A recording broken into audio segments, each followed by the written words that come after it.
Pemirsa, kita ke informasi yang pertama. Manokwari darurat HIV/AIDS. Pasalnya sepanjang tahun 2023 berdasarkan temuan klinik kolaborasi RSUD Manokwari, kasus HIV/AIDS mayoritas ditemukan pada remaja usia produktif 16 hingga 22 tahun. Dari data yang diperoleh dari klinik kolaborasi RSUD Manokwari, sepanjang 2023 tercatat ada 300-an orang yang positif HIV/AIDS dan sedang ditangani oleh pihak kesehatan dengan kondisi yang sebelumnya stadium 4 kini kembali ke stadium 1 karena secara rutin menerapkan pola hidup sehat dan meminum obat khusus HIV/AIDS yaitu obat ARV secara teratur. Suster Paulina Kombong mengungkapkan dari 300-an penderita HIV positif yang ditangani klinik kolaborasi RSUD Manokwari, ada 4 orang yang meninggal di tahun 2023 karena tidak patuh terhadap anjuran petugas kesehatan serta tidak rutin mengkonsumsi obat yang diberikan.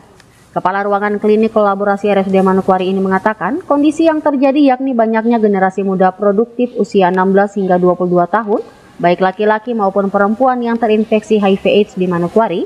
Sudah saatnya menjadi perhatian serius seluruh pemangku kepentingan termasuk orang tua karena jika terus dibiarkan, tidak mustahil akan semakin banyak muncul kasus-kasus baru penderita HIV/AIDS yang menjangkiti para remaja yang merupakan generasi muda bangsa.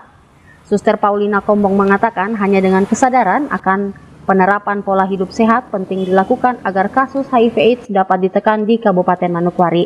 Tinggal 300 sekian yang hari-hari ditangani di sini. Itu dengan kondisi stadium 4. Ya, puji syukur sudah semua kembali ke stadium 1. Ya, yang saya lapor kemarin per Desember itu yang aktif minum obat itu tinggal 300 sekian. Karena sudah kita kirim kembali ke puskesmas tempat domisili pasien. Suster, dari 300-an itu dari sepanjang 2023 apakah ada yang meninggal, Suster? Meninggal ada 4 orang. Itu yang terlapor ke kami, itu yang malas-malas minum obat. Segala sesuatu, kuman atau bakteri atau virus itu dia hanya bisa dibunuh atau dia hanya bisa dikendalikan dengan pertama, harus pasien sadar akan kesehatannya. Terus yang kedua, menyadari bahwa obat itu ada. Nah, yang ketiga itu harus pola hidup sehat.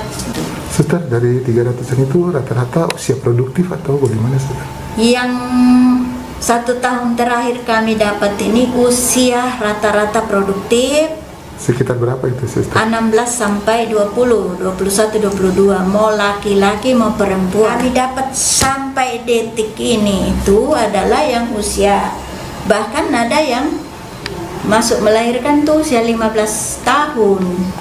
Dokter bilang ada 14 tahun. Iya. Nah, itu rata-rata yang bukan lagi yang masuk di sini, tapi dia trisero malah itu. Maksudnya? Dia sifilis, dia hamil, dia kena virus juga. HIV. Jadi mungkin himbauan kita buat terutama yang saya ibu-ibu ya, kaumku ibu-ibu ya, mungkin bagaimana pola asuh anak-anak kita nanti itu mungkin dirubah kah? Bagaimana terus harus ada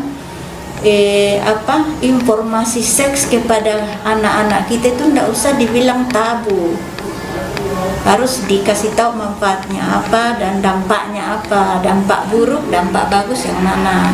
Ari Armstrong, Biro Manokwari, CWM Channel.